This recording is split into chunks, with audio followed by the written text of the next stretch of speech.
My dear citizens, let me begin by thanking you for inviting me into the American West. Although I purchased Louisiana Territory from Napoleon Bonaparte in the year 1803, and was in some regards the foremost architect of our westward expansion, in fact, I never traveled farther west than 50 miles from my birthplace. I sent my young Lieutenant Meriwether Lewis up the Missouri country in 1804, and Zebulon Pike explored the Arkansas River in 1806, but I spent my entire adulthood huddled on the eastern seaboard. I cannot come to Idaho without reflecting for just a moment about Meriwether Lewis. He was my private correspondence secretary when I became president of the United States in 1801.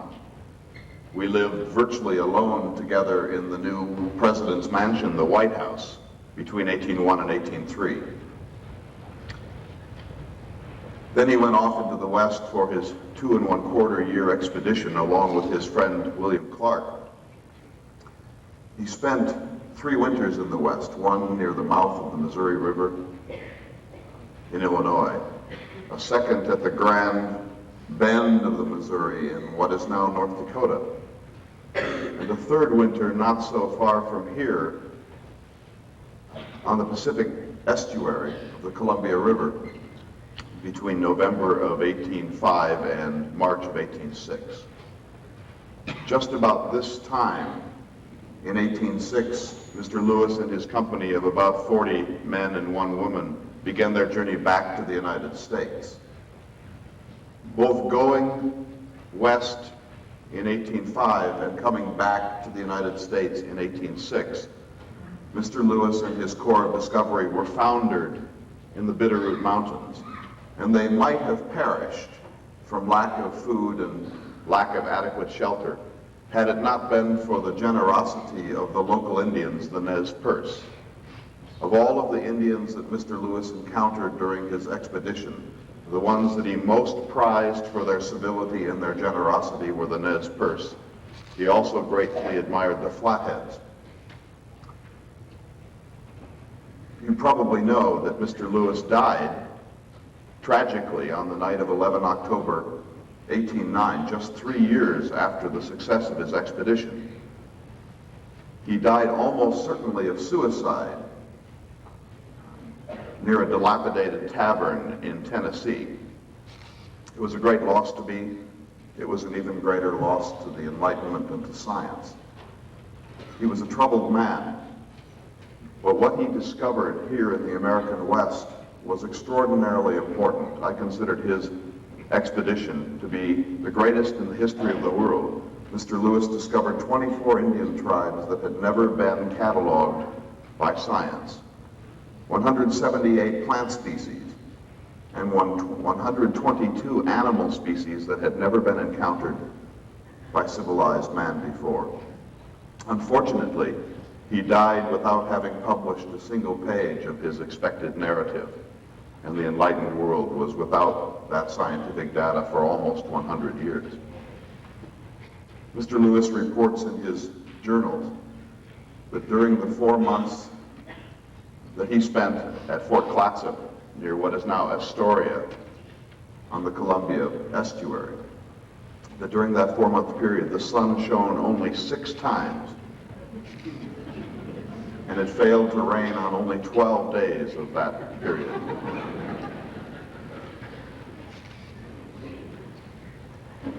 I want to admit from the beginning that I am not an accomplished public speaker. Of all of the presidents of the United States, I feel certain that I was the shyest. I had a slight speech impediment, a high-pitched and weak voice, and I was so shy that I shrank from gatherings such as this all of my life. When I became president in 1801, I decided to break with the habit of my 2 predecessors and not take an annual State of the Union message personally up to the Congress. As you know, the Constitution requires a State of the Union report. But nothing requires the president to go like some European monarch in person to open the congressional session. I considered a personal appearance before Congress to be an inefficient use of my time, to be a waste of taxpayers' dollars, and particularly to be monarchical in its trappings. And so each year during my presidency, I simply wrote out a plain report in plain English, sent it by messenger up to the Congress, and asked that the clerk of the House of Representatives read that report. That habit which I established in 1801 survived well into your own century. In view of some of your more interesting recent State of the Union messages, I would invite you to return to that.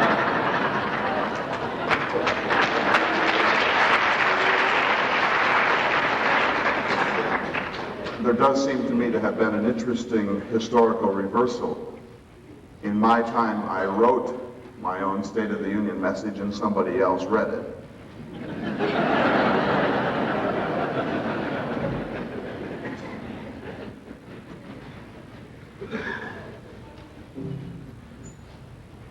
My vision of America is a very simple one. A minimal government. I said to James Madison, my closest friend, in a letter from Paris, given the choice between too much government, that is every government of history, or too little government, say amongst the Indians of the West, I would not hesitate to prefer anarchy. No government at all. But we must admit our habits are European, our numbers are already too many for actual anarchy. So the challenge to us is how small can we make our government and still hold the social fabric together? That government is best which governs least. So we begin with the tiniest possible government, particularly a tiny national government, somewhat larger state governments, but most of your public business would be adjusted in the township. I'm for decentralization of power and local control to the maximum degree. But once we have established that frugal, minimal government, let us simply put it aside and talk about more interesting things.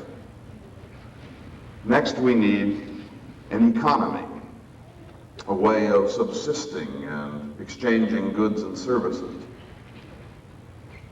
I hope that the United States would retard itself indefinitely in an agrarian economy. In my time, 97% of the American people were farmers. I consider that to be about the right percentage. I wrote one book in the course of my life. It was called Notes on the State of Virginia. It was both an almanac about Greater Virginia and a systematic refutation of a European notion that this continent was degenerate and could only produce degenerate animals and plants and peoples. And in that book, I focused on agriculture as the basis of human happiness and said this: those who labor in the earth are the chosen people of God, whose breasts he has made his peculiar deposit for genuine and substantial virtue. It is the farmers who maintain that sacred fire which otherwise might disappear from the face of the earth. Farmers, agrarianism. Now, farmers are the chosen people of God, in my view, for two reasons. First of all, they produce the basic wealth of the nation. They cooperate with the earth and its creative processes, and they bring forth wealth and offer it to the larger community. Mr. Hamilton's minions, his merchants, his manufacturers, his traders, his speculators, take the wealth once created by farmers and manipulate it for their own benefit. But they do no actual labor because they aren't creating wealth by putting one seed in the ground and watching 100 spring up. So farmers are the most important actors in the economy because they produce wealth. But they're the chosen people of God for a second reason, in my view. And that is that they are more independent than the rest of us. Think of a farmer. He feeds himself. He clothes himself. He shelters himself. He gathers his own fuel. He lights himself at night with candles he produced on his own estate. He is in every possible way self-sufficient. And we are free to the extent that we are independent. And we are independent to the extent that we don't depend on others and other institutions for our basic subsistence. So the farmer is the only truly free citizen.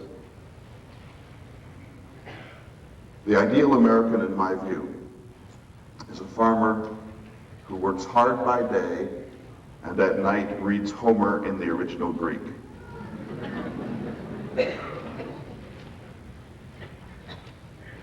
If we allow Mr. Hamilton to have his way with the economy, and we build an industrial base, and we have shipping and trade, and a navy to protect it, and a government that will coordinate all of this and offer special tax relief to infant industries, then we create gigantism of the kind that has despoiled Europe.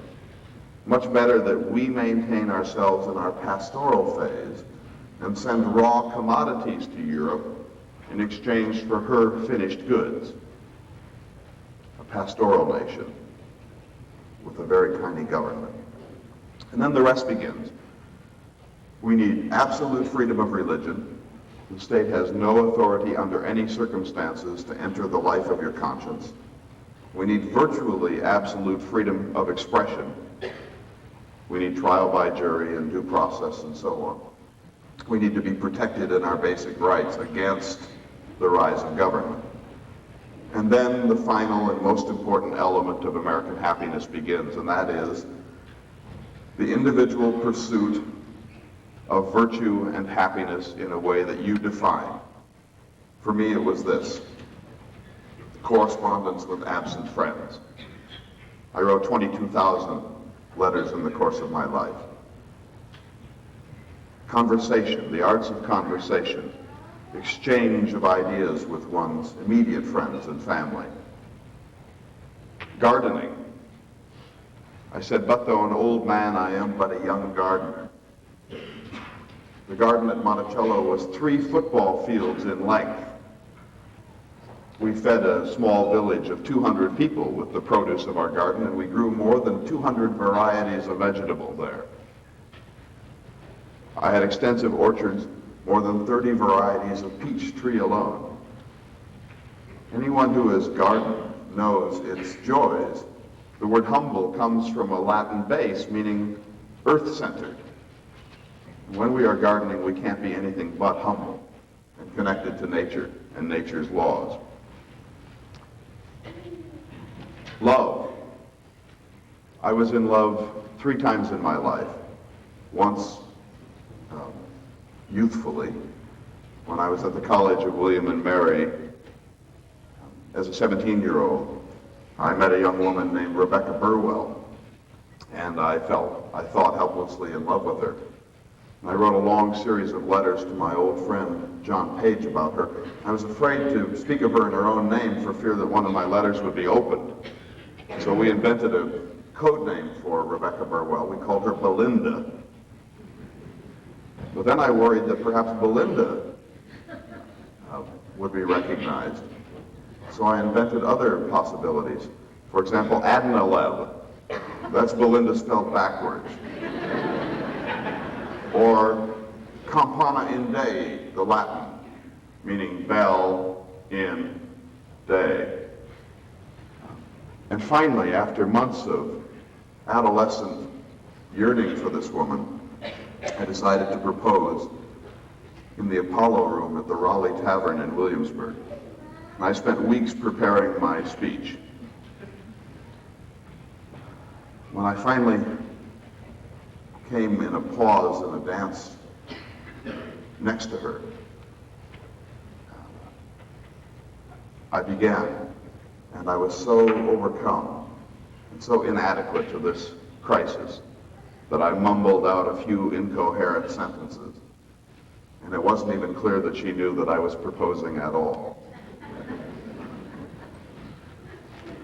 and then I stumbled ignominiously from the field.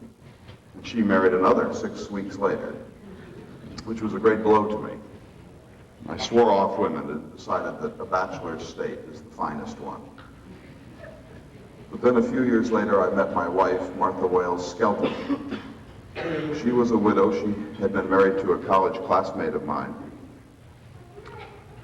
And she was an extraordinary woman. She was a musician. She was a considerable master of the domestic arts. And we were married on the first day of January 1772 at her father's plantation near Williamsburg. We were married for 10 years. She was, in that period, pregnant 9 times. 3 of those pregnancies miscarried. She gave birth to 6 children, 4 of whom died before they were 5 years old. And then she died on the 6th of September 1782 of complications from birthing her last child. On her deathbed, she called her sisters and her most intimate household slaves and her children and me to her bedside and asked me never to remarry, never to bring a stepmother into our household, and I never did. That was the greatest blow of my life. And then I fell in love one more time in Paris. I spent from 1784 to 1789 as the American minister to the court of Louis XVI. And then I fell in love with a British woman named Maria Cosley, who was a painter. She was a musician, a composer, a linguist. She knew 7 languages, a conversationalist, and one of the most beautiful women that I had ever met.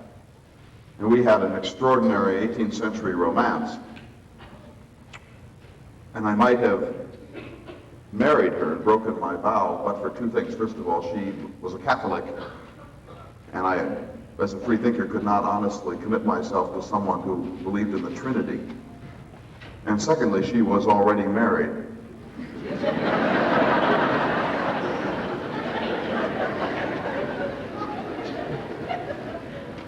Which proved to be a more serious barrier.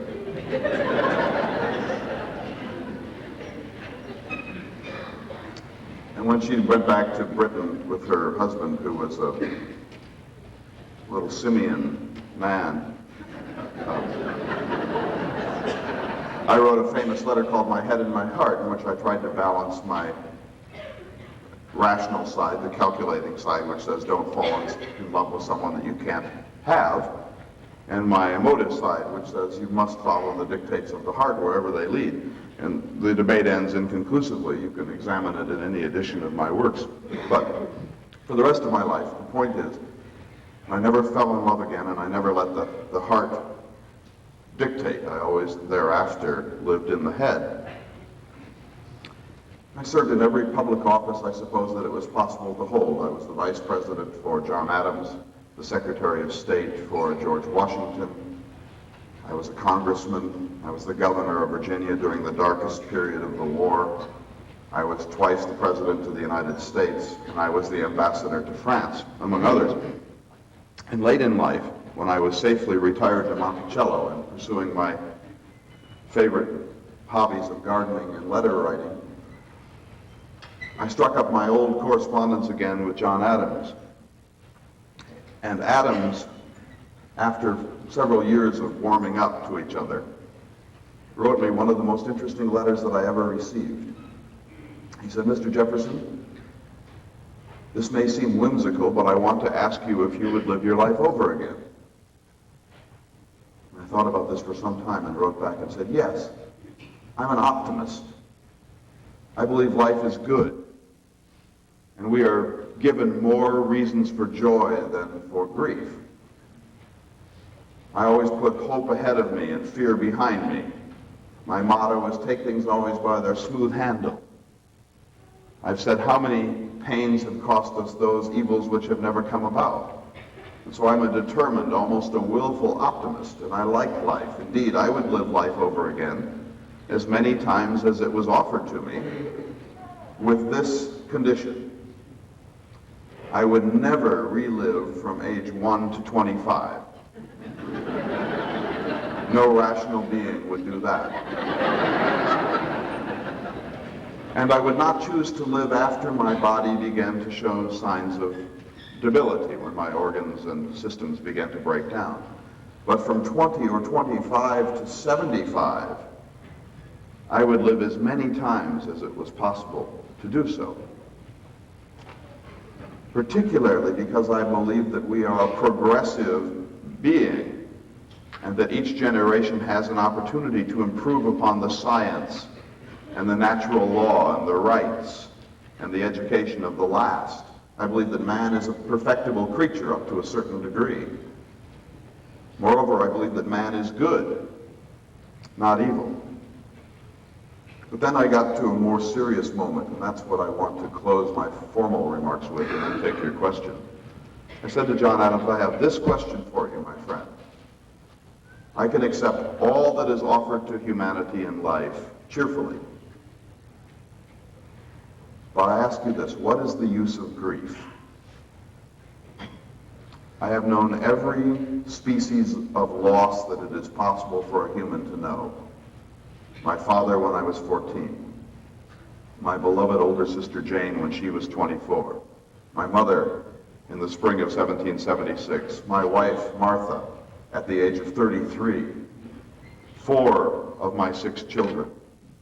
My closest friend Dabney Carr. Maria Causeway, the woman that I was in love with in France. I have known every type of loss and grief that a human can experience. So tell me this, what is the use of grief? Well, John Adams wrote back a few weeks later and said, grief humbles us, it prepares us for death, it teaches us the principle of non-attachment, and other Calvinist nonsense. But I ask you, what is the use of grief? Think of loss. That I cannot understand. Everything else I can. It turns out that John Adams and I had an extraordinary correspondence over the last 14 years of our lives. We exchanged almost 200 letters. We tried to sort out why we had disagreed so much about so many important questions. And he asked me once, Mr. Jefferson, you have given your whole life to the destruction of the 4 traditional pillars of order: militarism, the priesthood, aristocracy, and monarchy. Now what's left to hold your democracy together, Mr. Jefferson? In a sense, he was saying we have loosed ourselves from European systems of order and control. Now that humans have more freedom and more equality and more opportunity than they have ever had in human history in America, how will we hold this together? Well, I thought at great length about that, and I responded and said, the answer is education. Enlighten the people generally, and every form of tyranny, both of body and mind, will disappear like the fog when the sun rises. But if you expect to be a nation ignorant and free, you expect something that never has been and never can be in the history of the world. So we, in my generation, created this simple agrarian limited government republic. We looked on America as a kind of blank page, a tabula rasa. And we made it possible for this nation to be the one in all of history that was a model of natural law and natural right and decency and justice and happiness. And the question I leave to you is, are you still that nation? And if not, are you prepared to undertake the business of revolution to restore it? Revolution that begins in education. Now then, if we could have a little bit more light on the audience, I would like to take questions for the remainder of our time on any subject whatsoever, from your time or from mine, polite questions or not. I see this as a kind of presidential news conference, something in fact I never did in the whole course of my life. So who has the first question this morning? If I miss you, please just stand up. Yes. Go ahead, sir. During your presidency, Christian ministers protested you So I'd like you to explain to us your concept of God as a Declaration of Independence and why these ministers protest it. The question was, why did certain types of religious leaders assault me verbally during the course of my life, particularly the presidency? Well, I wouldn't have answered your question in my own lifetime because I frankly consider it none of your business. And I don't mean that disrespectfully, but it seems to me that a man's conscience, his religious views are a question between himself and his soul, himself and his minister, himself and his creator, but not himself and his neighbor.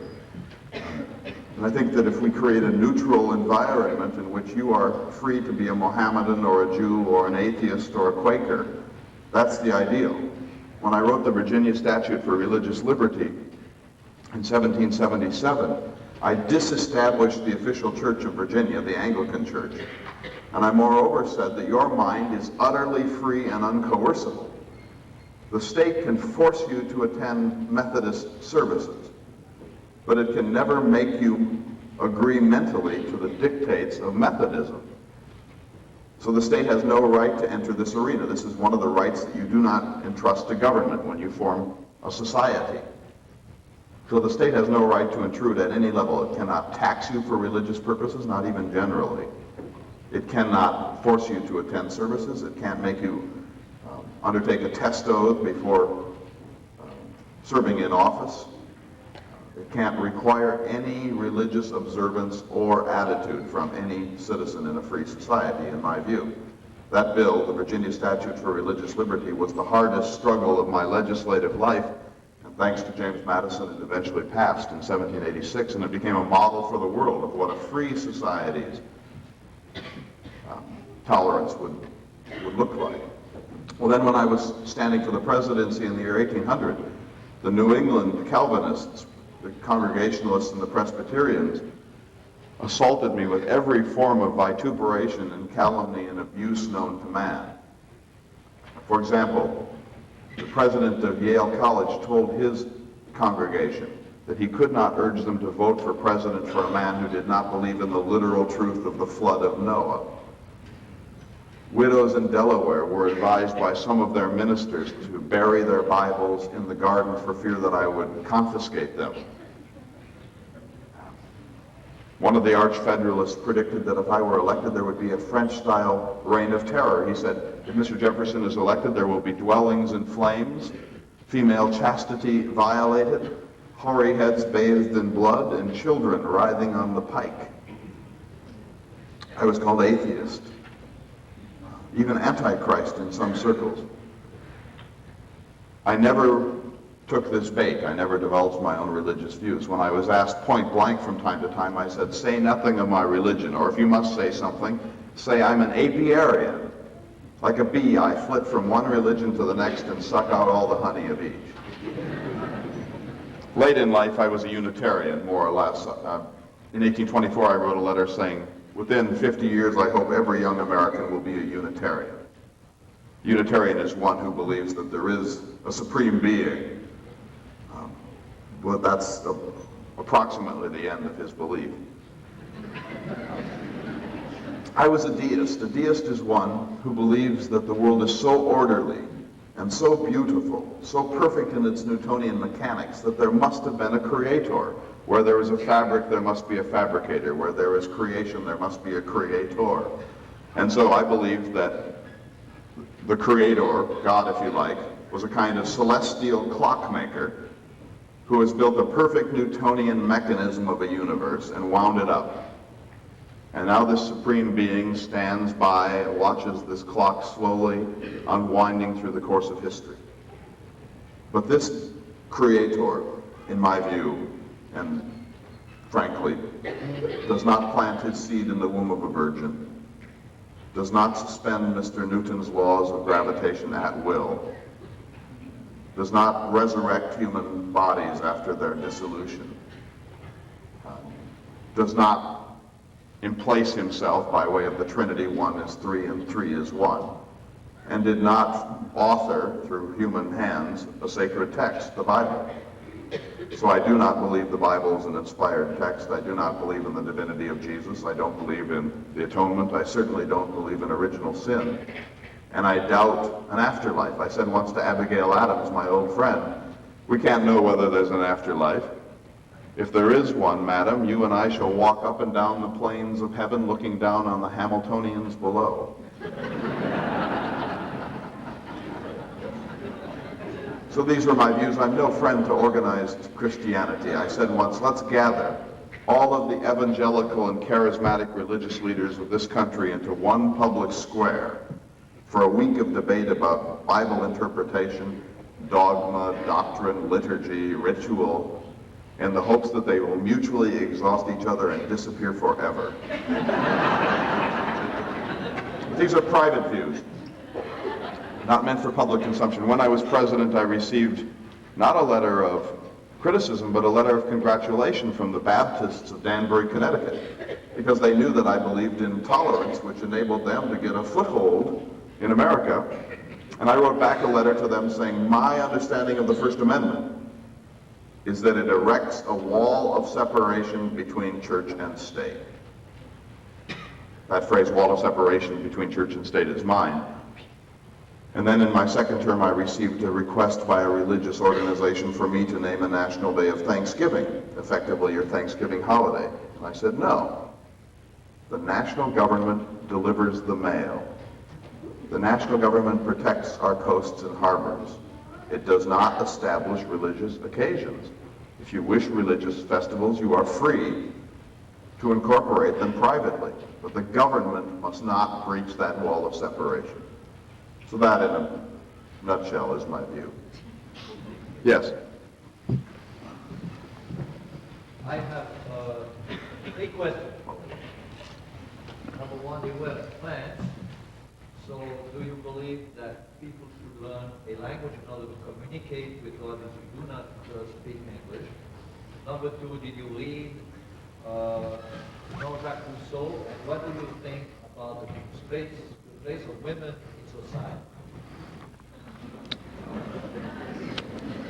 society? Three questions. One about what's my view of learning languages. I think every person should know a number of languages. I knew 7, 3 ancient and 4 modern languages. I would have known more. I always wanted to learn German and was never able to do it. But I certainly think that every person who is still a student in this room ought to know Spanish. I said to my daughter Martha, our future intercourse will be with the Spanish of the American West, therefore we have a duty to learn that language. So every American should be bilingual in that respect. And then I think it's useful to learn French. If you want to read the world of science and letters, you should know Latin, of course, which is the basis of the Western Romance languages. And if you have the time and energy for it, the most interesting language of any to learn is Greek. The most beautiful of all languages and the language of the greatest literature. I mean, it's worth learning Greek to read Homer alone. So I would urge you to learn as many languages as possible, not merely because it's satisfying in itself to do so, but it's very important in the history of liberty to have some acquaintance with Latin and Greek. And I think every language that we learn enables us to see the world in a perspective that is not our native one, and that's part of the liberal tradition that makes for enlightenment. So yes, of course, I always was a harsh parent with respect to this. I wrote letters to my daughter Martha saying, if you wish my love, you will learn to read Livy. Rousseau, I did, of course, know something about Rousseau, but I have to say I have very little respect for this gentleman. First of all, I don't agree with the concept of the noble savage, although I have been accused in several quarters of recapitulating it in my own life.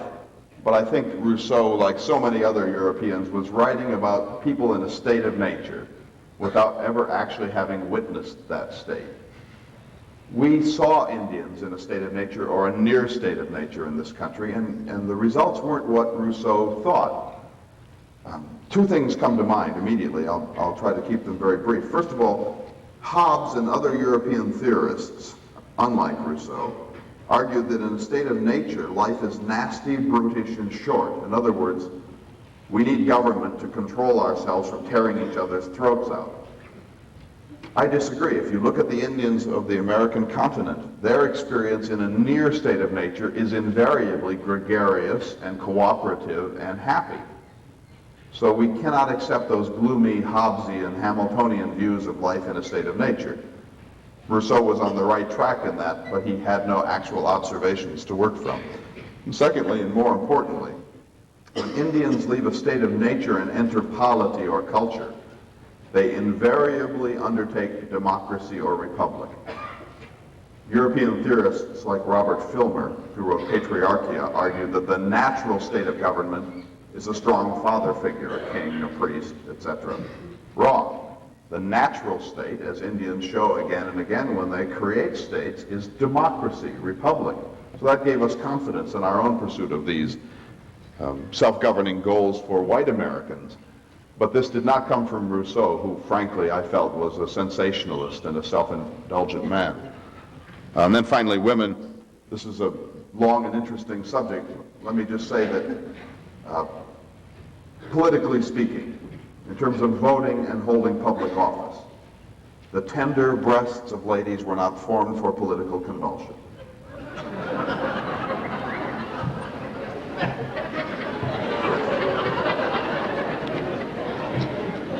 Yes, sir. Mr.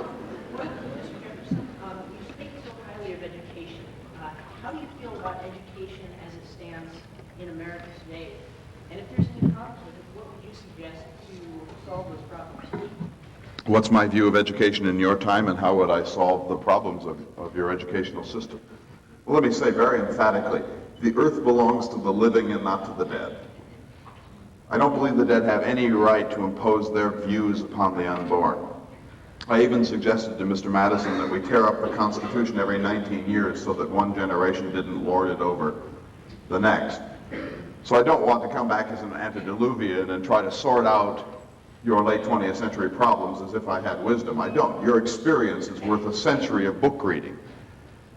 But as an antediluvian looking from the outside in, several things do come to mind. First of all, I proposed 3 years of public education for every young person in Virginia. And I said that would produce universal literacy and competence in arithmetic. You have 12 years of free public education, and I'm told you cannot produce universal literacy. Quite the opposite. So something very problematic seems to be occurring. I don't have any answer to you, but I do think that the book is absolutely essential, that education is a person alone in a room with a book. I often said it. We don't really require teachers and courses so long as we have the books we need and know what order in which to read them. So I think that that's indispensable. And finally, I believe in a decentralized system. Small things are easier to understand than large ones, and they are better administered. So the smaller the unit, the less institutionally based it is, the better. And finally, at least in my own time, I believe that the national government of the United States had no role in education whatsoever. That is profoundly a state and local issue. But these are hardly adequate answers to your very interesting question. Madam. I'm very curious, you did not mention Sally Hemings at all when you were discussing the levels of your life. The question is, did I have a slave mistress?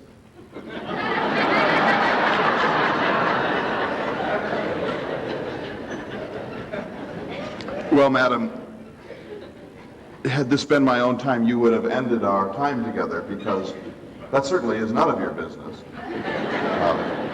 If I wanted you to know about it, I would have told you about it, but I wonder what you know about this yourself. I mean, I know it is thought in some quarters that I had a Negro slave mistress named Sally Hemings and had children with her.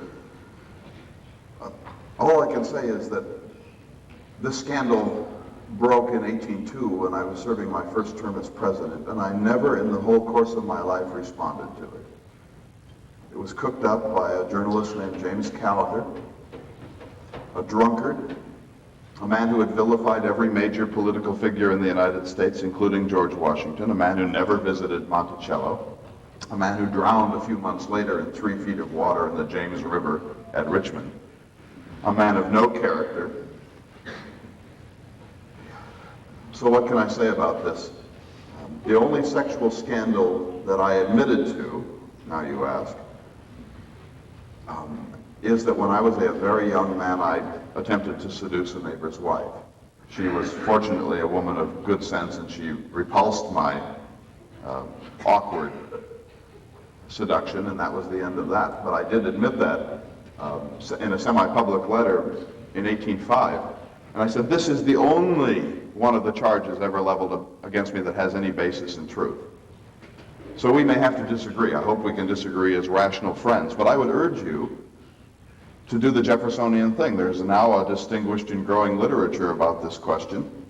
Go to your library and find the books that attend to this sorry rumor. Read them, weigh the evidence, decide for yourself, and I trust you to make the enlightened choice.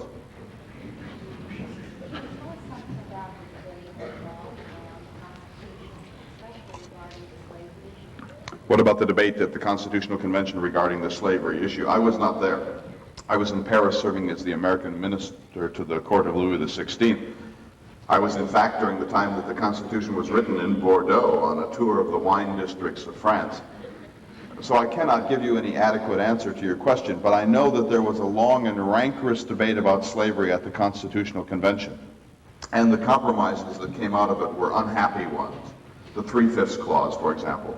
I believe slavery is actually referred to 8 times in the Constitution of the United States, but never by that name. There's no candor in that question. And the reason for it is this, that slavery was so volatile an issue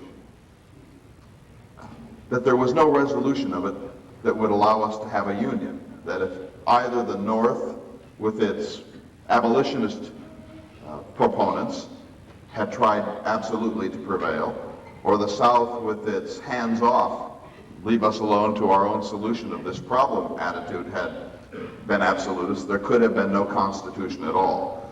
People soon realized this, and they decided that the best thing they could do would be to create a series of unhappy compromises and postpone the resolution of this most dangerous American issue to the future. You may condemn them for the lack of moral courage which that shows. On the other hand, there probably could not have been a Constitution without that set of compromises. The issue for me is that when the revolution began, we should have done something about slavery right then during the moment of our greatest zeal and idealism. I said in Moats, Virginia, it can never be too often repeated that the time for establishing every essential right on a firm and legal basis is now, while our rulers are honest and our people strong. From the conclusion of this war, we shall be going downhill. It will not then be necessary to resort every moment to the people for their support. They will be forgotten, therefore, and their rights disregarded. They will forget themselves, but in the sole capacity of making money. So we should have done justice immediately. I had in the Declaration of Independence an anti-slavery manifesto. It was expunged at the insistence of the Carolinas and Georgia. In 1784, I wrote a bill for the government of the Western Territories, which brought states like Ohio and eventually Idaho into the Union on an equal basis. That bill forbade slavery to cross the Appalachian Mountains anywhere in the United States. That provision of the ordinance failed by 1 vote. I said heaven was silent in this awful moment. Now millions of unborn Negroes will be enslaved through no fault of their own to men they never offended for want of 1 vote. So we postponed the issue. At the end of my life, I began to understand that the postponement meant that the issue would be resolved with blood rather than with legislation. When the Missouri Compromise occurred in 1819, I said, this is the death knell of the nation. Now one state will come in free, the next state slave on a geographical basis on an artificial line. This is the death of the Union, and it will lead to conflagration. Not that it took much prophetic power at that point to predict civil war. So the answer to your question is that it was a matter of expediency. But justice and expediency are very unhappy friends. Yes, over here, madam. Wanted our country to go ocean to ocean, dreamed of exploring and then eventually inhabiting the west of our country. What did you feel was going to happen to people who already lived there? What would happen to the Indians of the American West as we penetrated the continent? When I purchased Louisiana from Bonaparte in 1803, I said explicitly, we have not bought this country in fee simple, we have bought the first right of negotiation with the aboriginal inhabitants. I was well aware of Indian sovereignty. I believed honestly that we could not build our own republic on the blood and bones of the ancestral inhabitants of this continent. The question is then, how can we share the continent in some sense? My view may seem naive to you in the face of what Andrew Jackson did with it, but here was my solution, if you can call it that. In the short term, temporary separation. Because if you bring the world's most advanced technological nation with gunpowder, with its diseases, and with its commitment to private property and acquisitiveness, that is Europeans, into contact with a Stone Age people without the same property conceptions, without any ability to withstand those diseases, and with weapons which are pitiful by comparison with gunpowder, you invariably produce extinction. So that wasn't an option. What I hoped was short-term separation followed by long-term amalgamation. I suggested that the tribes of the Ohio Valley voluntarily sell their lands there for just compensation, only after a vote of the adult males of the tribe, and then voluntarily remove themselves beyond harm's way out into this Missouri country, which I took to be infinite and virtually empty space. Meanwhile, they would take with them the best of our technologies, the wheel, the alphabet, metallurgy, things, strangely enough, that they had never developed.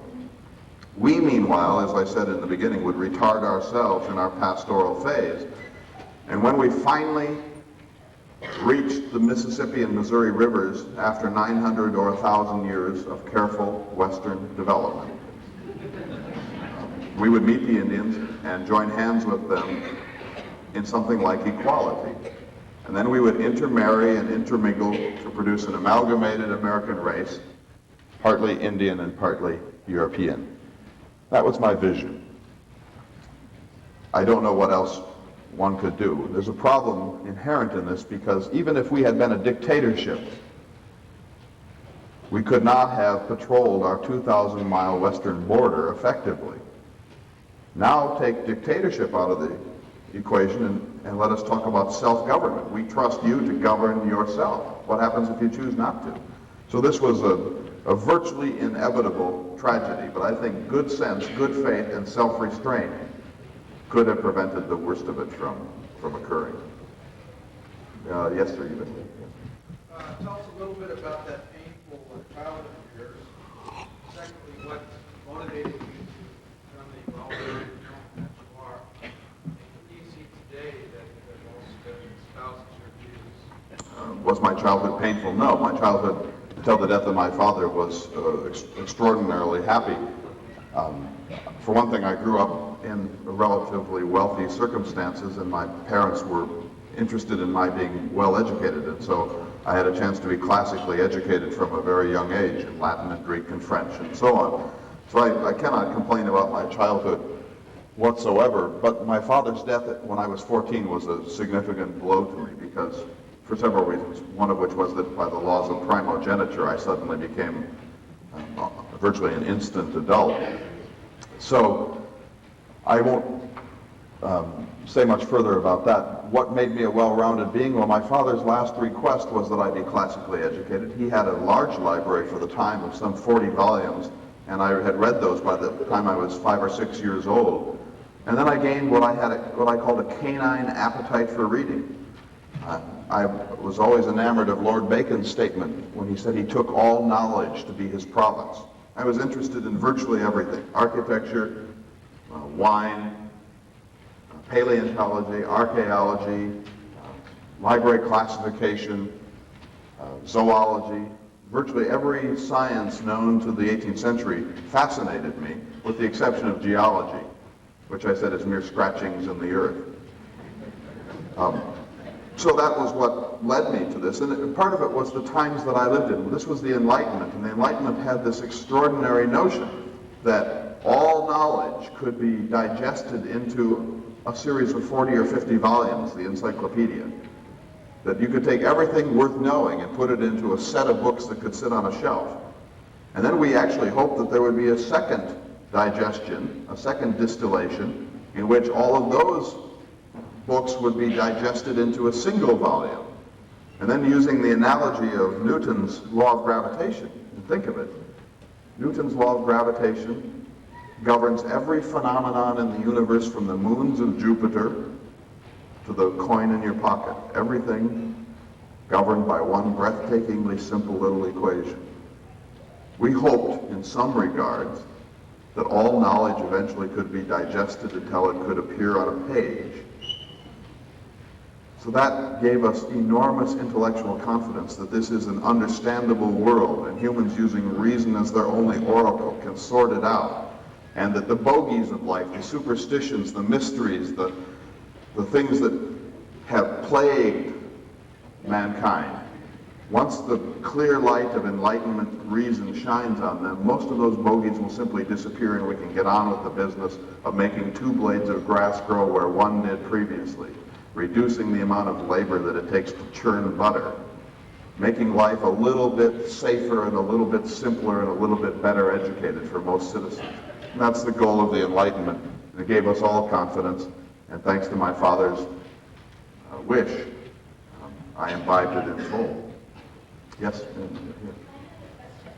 were very much Jeffersonian. How did you let a Federalist like John Marshall become the head of the Judicial Department? The question is, how did I allow my cousin, John Marshall, to become the Chief Justice of the United States? I can assure you, madam, I had nothing to do with it. If you come back tonight, I understand that that gloomy malignity, John Marshall, is going to be here. And you will have a chance to see his character displayed in public. John Marshall was one of those men who was a revolutionary during the war, and then he turned immediately towards the most conservative possible ways thereafter. We were cousins after a kind of indirect Virginia fashion. He was appointed in the last hours of the discredited Adams Federalist administration. I stood reluctantly for the presidency in 1800. I narrowly defeated John Adams to become the 3rd president of the United States. And when the electoral votes had begun to filter in from around the country, and John Adams knew, say, by November of 1800 that he was not going to be the president any longer, instead of suspending appointments, which he ought to have done in deference to democracy and in deference to me, he continued to pack all the appointments within his purview with people who were known and violent antagonists to my system, including Chief Justice Marshall. So he, in these midnight appointments, tried to prevent what I call the Second American Revolution by giving one branch of government, the judiciary, a permanent Federalist caste. I had to accept the appointment of John Marshall because it had been legally prosecuted, but it still offended me.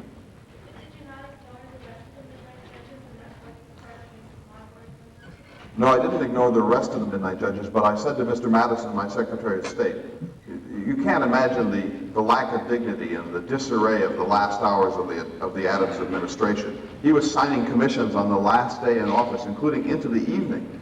And he signed so many commissions for so many Federalists to pack the system with enemies of mine that he couldn't even get them all into the hands of these people until his administration expired. So when I took office the next day, I said to my Secretary of State, look, any commission that has in fact been put into the hands of the intended person will have to accept. But any commission that is still sitting on the desk and hasn't been delivered, simply throw away. And that led to the Marbury versus Madison test case, in which one of those undelivered commissioners sued under a writ of mandamus to get the commission, and John Marshall, in a masterfully brilliant but corrupt decision, installed into your constitutional mechanism the principle of judicial review, the idea that the Supreme Court can strike down legislation of Congress. The fact is the founding fathers who met in Philadelphia did not enumerate amongst the powers of our government judicial review. It was imposed after the fact, against the people's will, against the social contract, by Justice Marshall. And if you want to hear him defend that anti-democratic notion, you just come tonight. He'll try. Yes?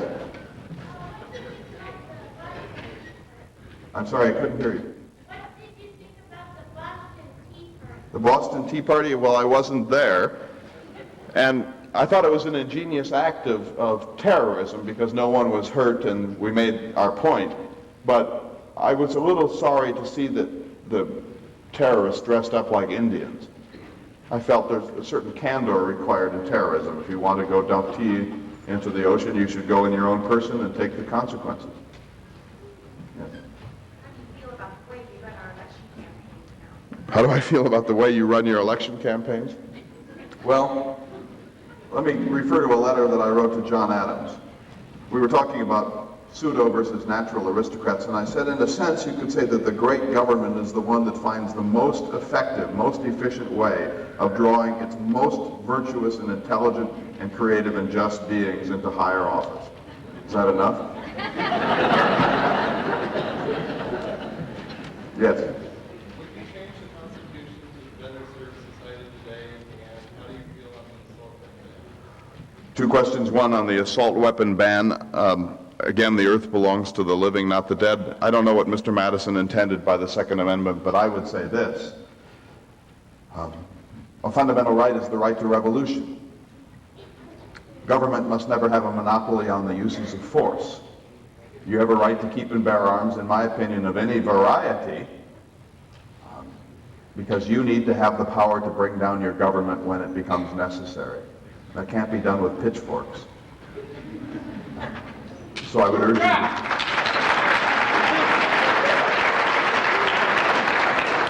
as to changing the Constitution, I believe the Constitution should be changed to keep pace with human progress. Mr. Madison fortunately gave us an ingenious revolutionary tool, the amendment process. The genius of amendments is to make them neither too easy nor too difficult to bring about. At the end of my life, I believe that the amendment process required what you like to call a supermajority too large. That the threshold ought to be a little bit lower so that the Constitution could indeed be changed in the ways that the people wanted. But there were flaws in the Constitution. I considered the lack of term limits to be a flaw in the original Constitution. The original Constitution did not contain a Bill of Rights. I'm, in a sense, the midwife of the Bill of Rights that was eventually appended. I would have gone farther than Mr. Madison in the Bill of Rights. For example, I would have prohibited a permanent military establishment in the United States. I would have prohibited a national debt. I would have prohibited monopoly, public or private. And I would have enabled any citizen to object conscientiously to service in the militia. So certain things in the Bill of Rights I would have made go farther. And then finally, in my own time, it seemed to me that we had a fundamental flaw in the Constitution because our impeachment clause was so narrowly drawn. The impeachment clause says that a high officer can only be impeached for high crimes and misdemeanors. Well, Aaron Burr, when he committed actual treason against the United States, couldn't be convicted because Justice Marshall read the clause too narrowly. So I wanted to have more mechanisms to remove from public consideration justices or other national officers who might not be capable of being convicted of high crimes and misdemeanors, but who nevertheless were anti-democratic, who were incompetent, who were insane, who were drunkards, who behaved without judicious temperament. There has to be a mechanism to remove outrageous beings whose work undermines the spirit and dignity of democracy without having them commit something so crude and overt as an identifiable high crime. So I consider that to be a serious weakness. But more to the point, I believe that each generation should recreate the United States according to its own needs and its own aspirations. And I said to Samuel Kercheval in an 1816 letter, some men look on constitutions with a kind of sanctimonious reverence and deem them like the Ark of the Covenant, too sacred to be touched. They ascribe to the men of the preceding age a wisdom more than human. I said, I'm not for frequent and untried changes in laws and constitutions, but I know this. that our basic institutions must keep pace with the progress of humanity as new science is invented, as new truths are disclosed, as our social circumstances change. Our institutions must keep pace. I said we may as well require a man to wear the coat that fitted him as a boy as to require our civilized citizens to live under the regimen of their barbarous ancestors. And I genuinely believe the Constitution by natural law principle should be voided every 19th year. Mr. President, we have time for one more question. Sorry to hear it. Yes, madam. How did I organize my life to get so much accomplished? That's an easy answer, madam. First of all, you will never complain of a lack of time if you are never idle. It is amazing how much you may do if you are always doing. So get organized, that's the first thing, and never be idle. Do nothing that is passive. Here's my regimen. Every day I rose before the sun. I said when I was dying in 1826 and I couldn't get up, I said that this was the first time in 50 years that I had not anticipated the sun. So you start early. I bathe my feet in ice water every morning. That to keep away colds. And I kept accurate statistics. I reckon that I only had one head cold every 8.5 years. So I would recommend this. You rise at dawn, bathe your feet in ice water. Then I went straight to my writing table and worked until about 9 a.m., took a cup of coffee and a biscuit, some modest little bit, and then worked onward. I took exercise every day of my life. I ran when I was a young man, walked as an adult, and rode horse when I was too frail to walk. I never drank ardent spirits, but I did drink a modest amount of wine every day of my adulthood. And I said I cannot live without wine. I consider wine a health food. In fact, I hope it would become, in a sense, the unofficial drink of the American Republic, because I believe no nation is drunken where wine is cheap.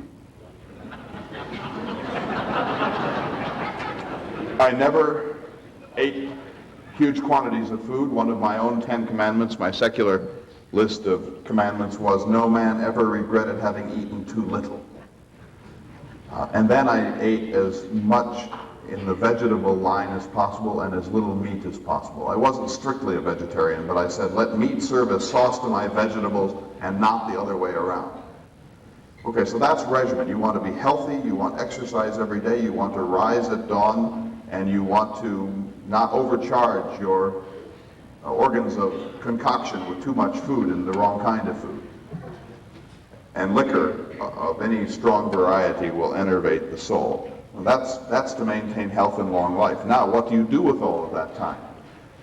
You must be organized. I had a little ivory pocket notebook with tiny, thin ivory leaves on it and a hinge at the corner and a pencil, and I would write notes as I wandered around during the day, and then later at night transcribe them into larger notebooks and classify them. But classifying, organizing is important. I kept 5 daily diaries: a weather book, a letter book, an account book, a garden book, and a farm book. I carried these 5 diaries around every day of my life and made notations. I took the temperature at the moment I rose in the morning and at 4 p.m. every day for 50 years.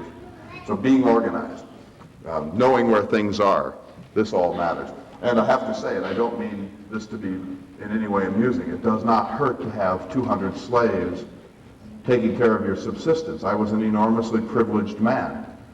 All of my life I had essentially unpaid labor and whole teams of people, mostly black and some white, whose whole lives were dedicated to making it possible for me at the top of this pyramid of labor to have leisure and comfort and the material things, paper and pens and books, with which I could work. I think that has to be included in the equation. But I think most of it comes from a healthy body and an inquisitive soul and an extremely organized regimen. Let me close this portion of the program and break character, but let me say one last word before I do that. We'll have a chance to meet again later if you like. I believe I'm going to have an encounter with John Adams and with John Marshall, so I certainly don't look forward to that, but John Adams and I did reconcile at the end of our lives. And he wrote me the first letter of the 200 that we exchanged. It was sent on the first day of January 1812. We were both successfully retired from the presidency. And then we began to write back and forth with increasing candor. And about his 6th or 7th letter, John Adams said the finest thing that was ever put to me. He said, "My friend, we must not die until we have explained ourselves to each other." And then in the end, I think some of you know, we actually died on the same day. We died on the 4th of July, 1826, 50 years to the day from the signing of my Declaration of Independence. We were 2 of the last 3 signers, and we died within hours of each other on the 50th anniversary of the adoption of the Declaration. I died first. I died at about noon on the 4th of July, 1826. I had been in and out of a delirium for several days. I was trying to hang on to this occasion. And my last words in my bed in my beloved Monticello, surrounded by my one surviving daughter and her grandchildren, and my grandchildren, my last words were, "Is it the 4th?" And then about 5 hours later, up in Quincy, Massachusetts, in his cottage, in his bed, John Adams died, and his last words were, "Thomas Jefferson still survives." He was wrong, as always.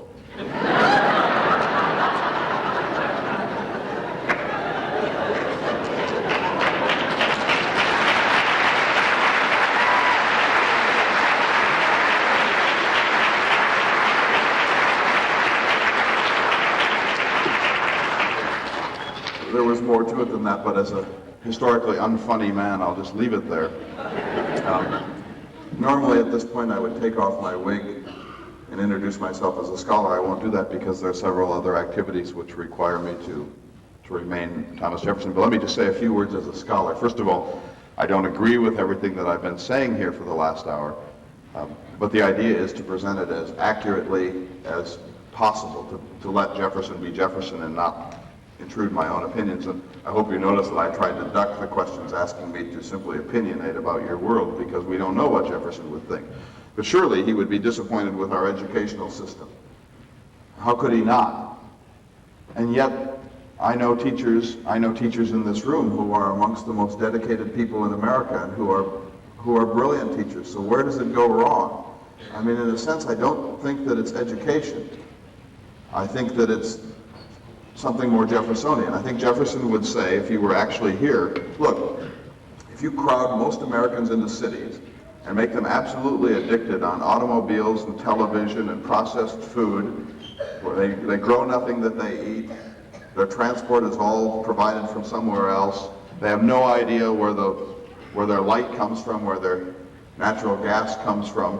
These are people who are sort of living in this frenetically paced, industrially rich world of absolute dependence, so that when, for example, our oil supply is interrupted even temporarily, we're perfectly willing to send hundreds of thousands of troops to keep it open. But this is not a world in which people can make sense of life very easily. And therefore, we become more passive and more dependent, and our educational system is going to reflect the loss of sovereignty, the loss of actual dignity and control we have over our lives. Now, I'm sure it's less so here in Coeur d'Alene than it would be in Seattle or Los Angeles, but I was born in North Dakota, and I can remember at the beginning of my life that we were a much lower tech kind of world. For example, a simple little example, but we could only get fresh produce in season during that period. In North Dakota, I was 20 years old before I had a fresh fish. I can remember that apples and bananas and oranges were rare, they were precious, and they were not particularly beautiful by the time they got all the way to the heart of the continent. I never had a glass of good wine until I left the country at the age of 23. In North Dakota, we thought good wine was box red. Things have changed. I mean, we have built this zany, brilliant industrial infrastructure. When I was growing up, we had one little black and white television that was on for 6 hours per day. Today you can spin through 200 channels, and the reason why you spin is there's nothing that stops you.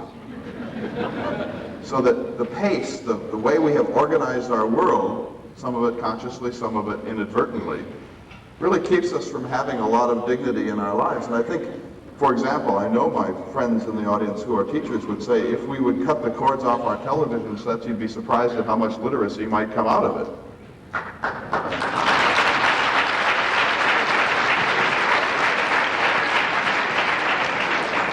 I just don't feel that it's fair to blame education or blame teachers when we undertake this question about what's happening to American education. I think we have abdicated almost everything that matters to our teachers, meanwhile paying them almost the lowest amount of money we pay any serious professionals in this culture, and then we say, why doesn't this work?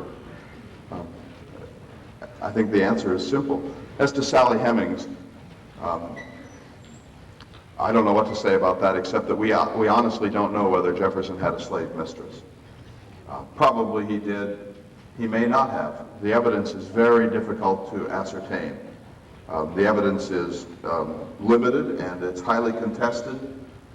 My own view as a scholar is that it wouldn't greatly surprise me if it were true, and it wouldn't surprise me if it weren't true. But I think we do need to have some level of historical restraint on this question, since we just don't know.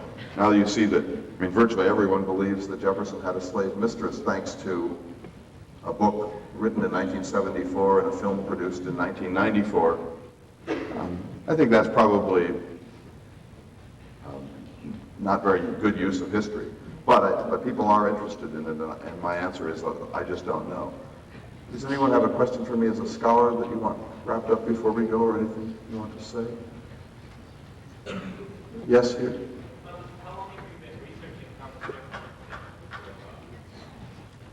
How long have I been researching Jefferson?